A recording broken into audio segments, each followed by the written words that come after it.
Welcome to the Vision Institute, a unique, internationally recognised research centre situated in the heart of Paris, where academic researchers and medical doctors collaborate with startups to discover, develop and implement new technologies with the aim of preventing, reducing and even curing diseases that affect visual function. Today we will introduce the Wavefront Engineering Microscopy Group, which is part of the Photonics Department, led by Research Director Dr. Valentina Emiliani. Hi Valentina. Hi Mini. Would you mind introducing us to the lab? Yeah, sure. Welcome to the lab. So we are the Wavefront Engineering Microscopy Group. We are an interdisciplinary team composed by physicists, engineers, but also neurophysiologists. The interest of the lab is to develop new optical methods for the all optical manipulation of brain circuits. And since we moved at the Vision Institute, we are now focusing on using those approaches for the investigation of neuronal circuits implicated in the vision. So during the visit, you will see a lot of microscope, but also many experiments where we use this approach for manipulating neuronal circuits using optogenetics and different activity reporters. So enjoy the visit.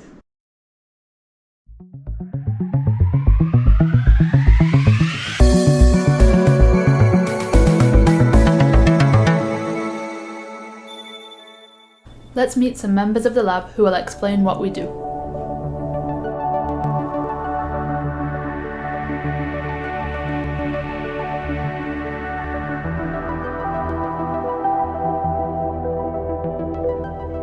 Here in Emiliani's group, we are studying the fundamental mechanistic of the brain.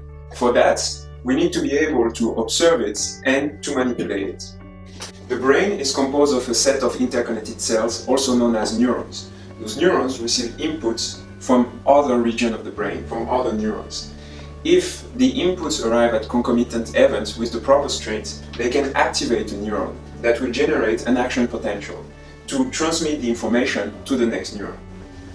What we do in the lab is we try to observe this neuronal activity. For that, we use something called calcium imaging.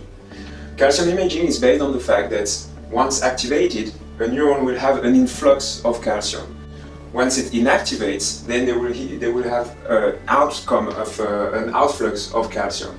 These so-called calcium transients can be monitored thanks to genetically engineered protein such as GCAMP, which in its native form is non-visible, but while presented with calcium becomes fluorescent. So here are the molecular tools to observe neuronal activity, but how do we measure fluorescent signal in the brain?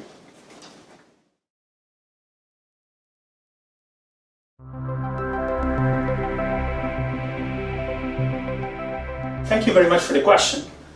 So today, the most used method to image neuronal activity in the brain is by using two-photon microscopy. Now, in two-photon microscopy, you have two photons from the same laser pulse that are absorbed simultaneously by a fluorophore that then re-emits a fluorescent photon. Now, there's at least two benefits if you want to do two-photon microscopy to study the brain. The first one is that it allows us to focus deeper light into the brain, which is a scattering tissue.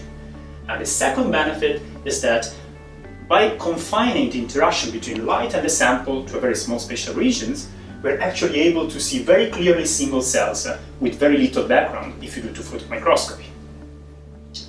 Now, there's also a downside of doing two-photon microscopy, which is the fact that you need very expensive and powerful lasers and very complex optical systems if you want to do it.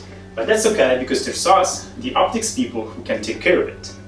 Now, if you're able to do your two-photon microscope right, then you're also able to record these beautiful videos of neuronal activity in the brain, for example, in this case in the visual cortex, from which you could be able to tell the links between visual perception and neuronal activity in the brain.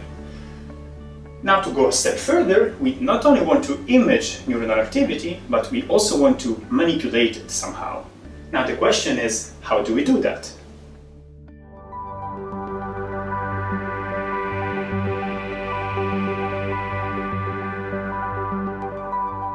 To address these questions, we have to be able to manipulate the activity of individual neurons inside the brain. Optogenetics provides us opportunities to activate or inactivate neurons by using light. For example, we could activate neurons expressing light-gated ion channels or opsins, which conduct cation influx.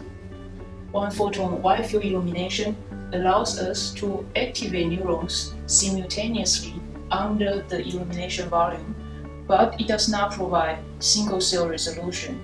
We need optical methods that allow us to pattern the light, matching single neurons.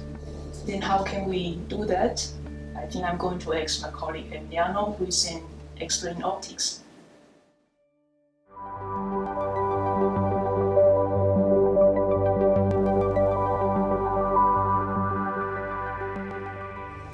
So you can redirect light wherever you want by using some holographic based methods. Basically, you need to modulate the phase of the incoming beam, and for doing that you use some device which are called the Spatial light modulator, which are pixelated liquid crystal display in which you can control the voltage on each pixel such that you can reorient the liquid crystals inside, and so you can produce a certain modulation. In particular, you have the possibility to produce a point-by-point modulation of the phase of your incoming beam.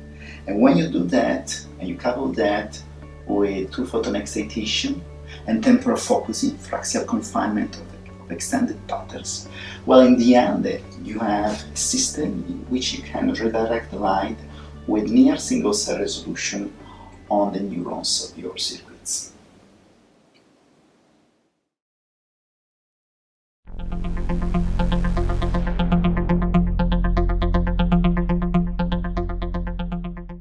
Welcome to one of our experimental rooms. So typically in our lab, microscopes are completely homemade and built from scratch, and this indeed is a good example. So what we have on the table is, first of all, two lasers. One laser is combined with some galvo mirrors to perform two-photon imaging, and the second laser is a fixed wavelength powerful laser to do photostimulation. So the photostimulation path is quite complicated. It goes through several optical elements. There are some attenuators and polarizers, several lenses to adjust the beam size. Then we're going to get to a diffraction grating in order to achieve temporal focusing. But then after that we are going to get to the main elements of the system that you can see over there, that is the spatial light modulator. It's essentially a liquid crystal based screen that reflects the beam and modulates its phase.